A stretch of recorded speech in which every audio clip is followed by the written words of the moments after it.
then I cycled down. I remember I was around this lake called Vatten in south of, it's a big lake, and I was having a coffee in the morning and was looking at this lake. It was so beautiful. It was an amazing day and amazing weather, and I thought, no, maybe let's go for 5 and 6 years.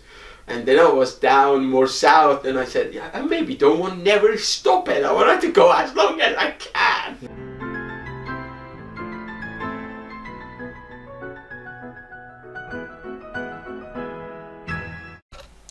Hi and welcome to a new episode, this time made in English. I've done those before, but maybe more of those in the future. This episode will be done with Peyman. He is one of 2 members of Nomad's Trails adventure duo, and he is on his 10-year trip around the world at the moment with a bike. So naturally we will be talking about bikepacking, going around the world, and in the first episode we will talk about preparation and kind of like the background stuff of things, and in the next episode we will concentrate on the trip itself and kind of like the future plans. So if you want to see the next episode, please press like on the video, and also subscribe and put on the notifications so you will see the next one as well.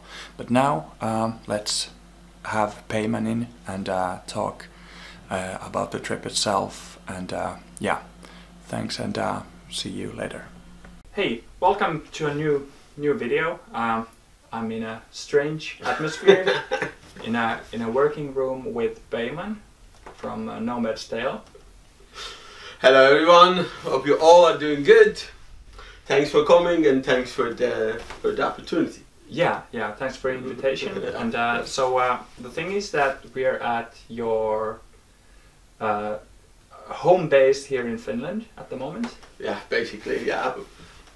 And so the thing is that you are now on a kind of like a break between the trips that you have, but maybe you could kind of describe your trip so far at first, like. Yeah, been like now it's almost I think it's 4 years. Been more or less on the road cycling and having now and then some breaks and cycling. And yeah, now I'm here in Helsinki. I was in Lapland cycling, and I stayed in a forest for almost a month, just without going to the shop and without going back to the town. It was absolutely amazing. It was such a great time. Yeah. But yeah, now here preparing to cycle back towards Africa. Yeah. Because we cycled with Mathilda and I. We cycled from Finland to Gambia, and then the pandemic did hit, and then we had to stay in Africa for almost a year, maybe a little bit over a year, and then came back here. In the winter we cycled across Finland. From Helsinki to Rovaniemi. Yeah. And then unfortunately Mathilda got ill, and now she will be not cycling, so she just helps with our YouTube channel and our social media and things, and I will be now preparing cycling back towards Africa. Yeah, that's right. So which countries have you been to now? So you started from Finland and you went down to Gambia on the first trip, right? Yeah. I cycled from here to Turku, Sweden, then to Denmark, Germany, France, Spain. From Spain we crossed to Morocco, and then I think we cycled quite a rural area of Morocco, and we crossed the whole Sahara, which is part of it is Morocco, Western Sahara. You go and you all the way south till border of the Mauritania and Senegal. It was the hottest time of the year to cycle in the Sahara. It was like we had almost plus 45. It was unbelievable. But we cycled, and then we crossed Morocco. We went to Gambia, and It was absolutely stunning. I really loved every second of it. It was a beautiful, beautiful experience. Yeah, yeah. And so you have your own Nomad's Tale YouTube channel. I feel like a lot of people that follow me also follow you. So there's some kind of overlap. And I really enjoy the videos. And Thank you. When I kind of understood that you might be in Finland and might be somewhere near, I had to suggest a meeting and kind of like Thank you. hear about your stories.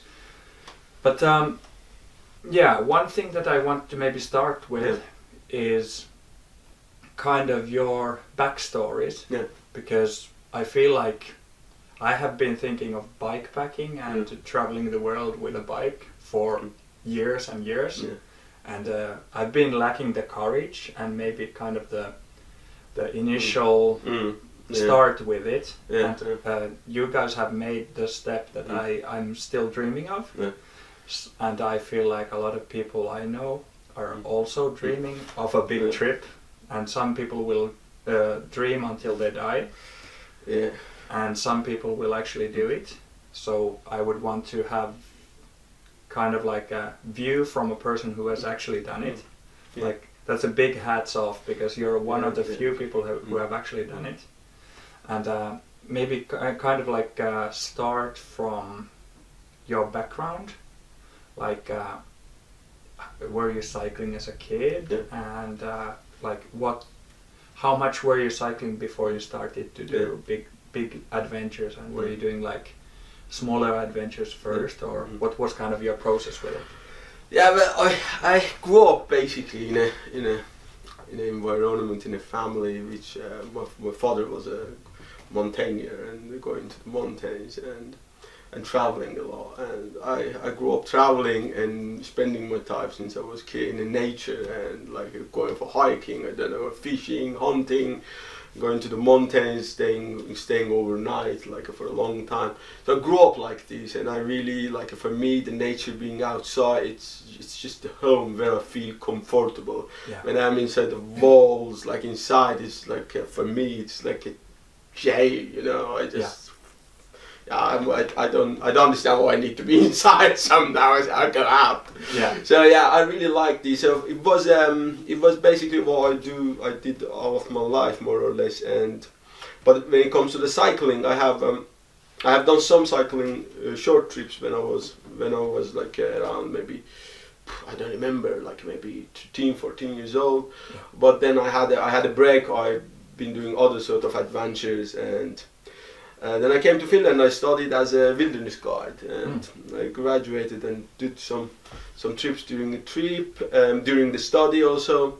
And then I had before this big world tour, I had one trip. I cycled from Rovaniemi to Portugal, and that was really an amazing journey, I tell you. Because before that trip, I was planning to go around the world. And I thought, alright, I take off maybe 3 years of my life, I go around the world, and then I do other adventures. But then I cycled from Rovaniemi. I went to like, I was in the middle of Sweden. I was just thinking, I said, maybe I go around the world for 4 years. And then I cycled down. I remember I was around this lake called Vatten. In south of is a big lake, and I was having a coffee in the morning, and I was looking at this lake. It was so beautiful. It was an amazing day and amazing weather, and I thought, no, maybe let's go for 5 and 6 years. And then I was down more south, and I said, I maybe don't want never stop it. I wanted to go as long as I can. So because it was amazing, the freedom, it's just a different word. I can't explain it how you feel when you have everything you need. You have it on your bicycle, and you can survive in a different kind of weather and condition. It's a fantastic way of a life, and traveling, it fits me at least. But regarding your question about people who they want to do it, I tell you, if you have a plan, to do something like this, for example, I'm doing. I remember in my first trip in Rovaniemi, I went out to the cafe, I said to my friends, I'm going to do this, and they told me, Peyman, you haven't been cycling for a while. No, you won't last from Rovaniemi till Oulu. And I said, we will see. And they asked me, do you have a cycling shoes? I said, no, I have Crocs. Yeah. And they said, with the Crocs you want to cycle to Portugal? I said, yes. And I said, no, not possible.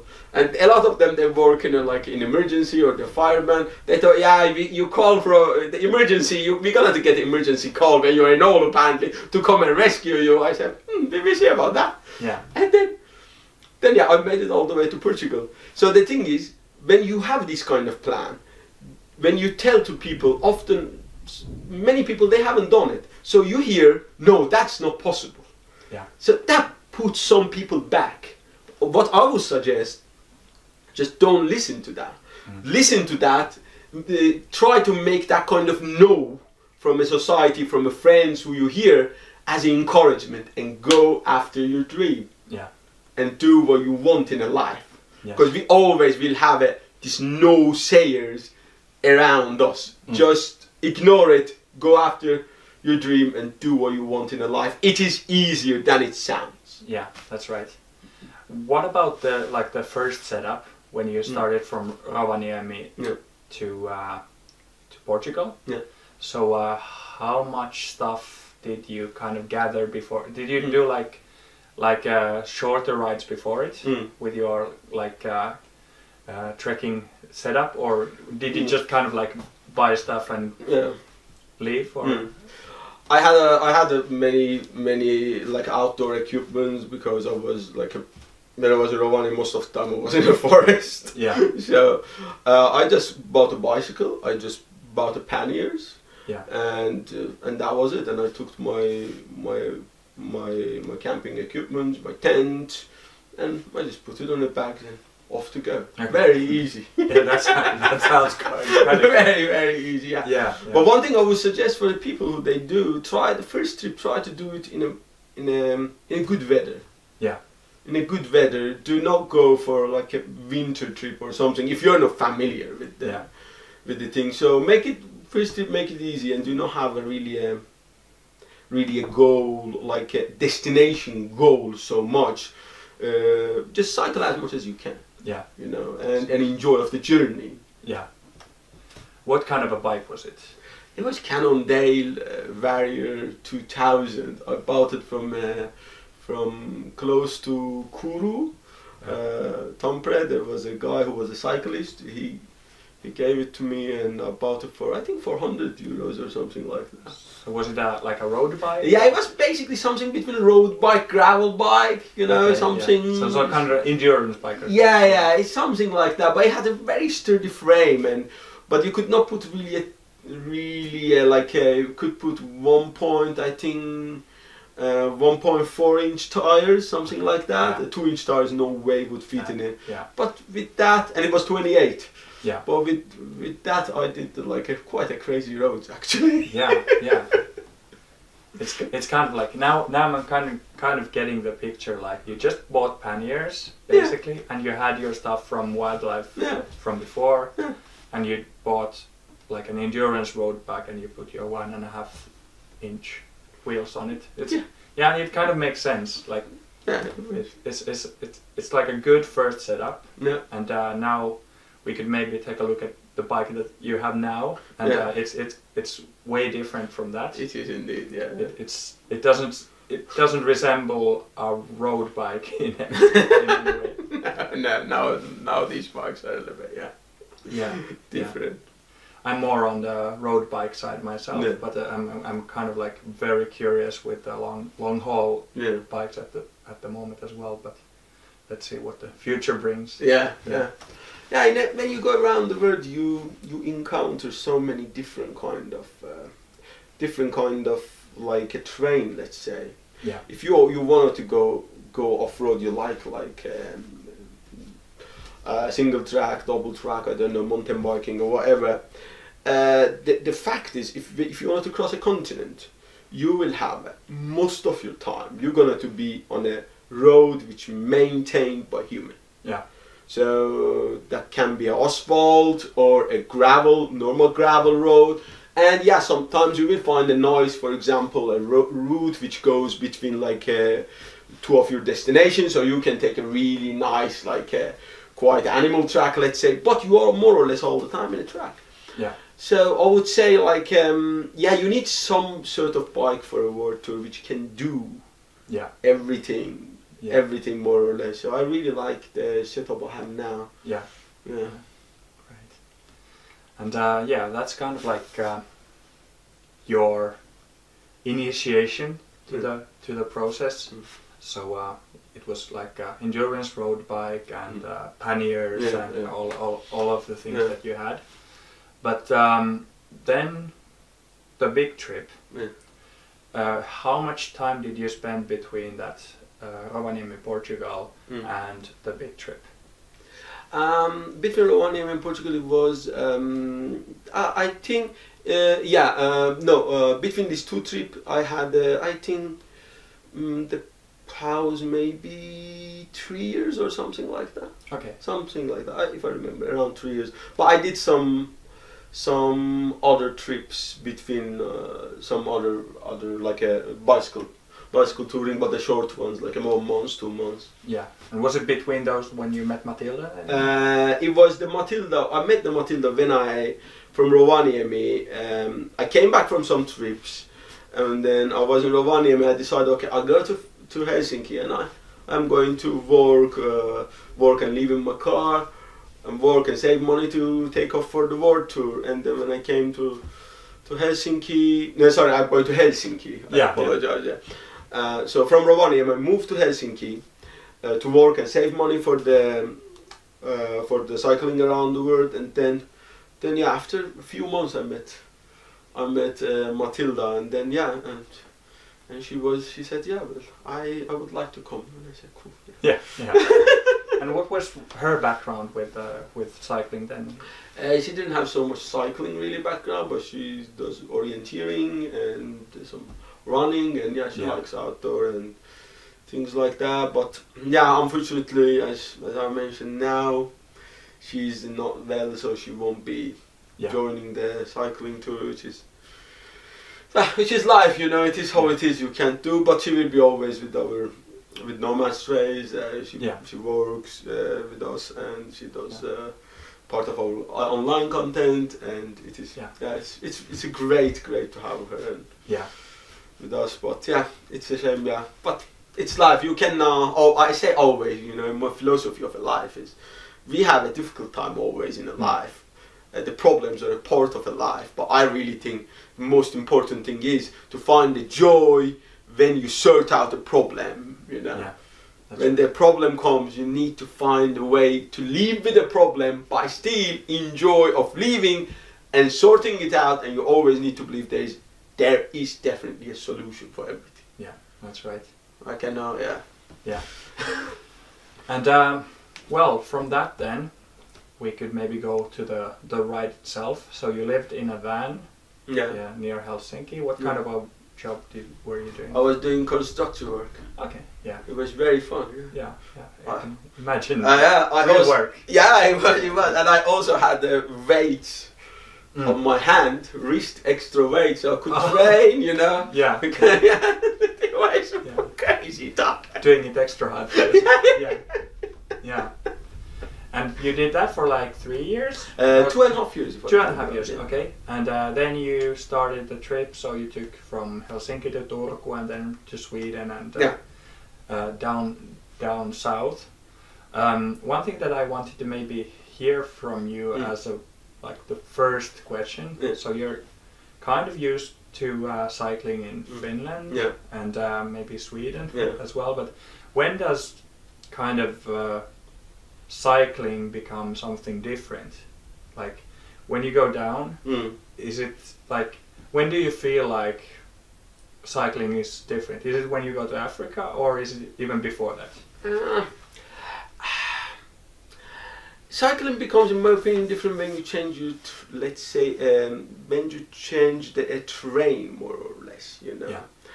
when you cycle between the like from a town to town, from a village to village, more or less it is the same. But of course, the environment changes, you know, the culture changes, the nature changes, which is great, fantastic. But when you go like or 1 month, you cycle from point A to point B. There's no shop. There is you're all by yourself. You need to carry a food what you want for 1 month. What you need to calculate. You need to carry your food, maybe your water, or maybe you need to fish. You know, for example, whatever. So that kind of trip, which is I think changes really the cycling quite a lot. Yeah.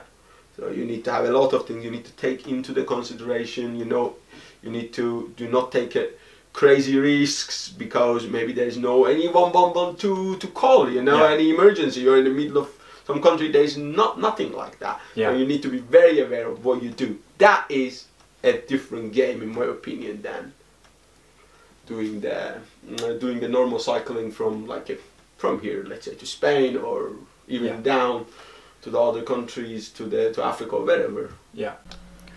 Thanks, Peyman. What a talk we had there. As I said in the beginning, the next video will come out later. So if you don't want to miss it, it's about the trip itself. You want to subscribe to my channel and put on the notifications, and in that way you will see the next episode as well. But yeah, thanks, and have a nice day. Bye.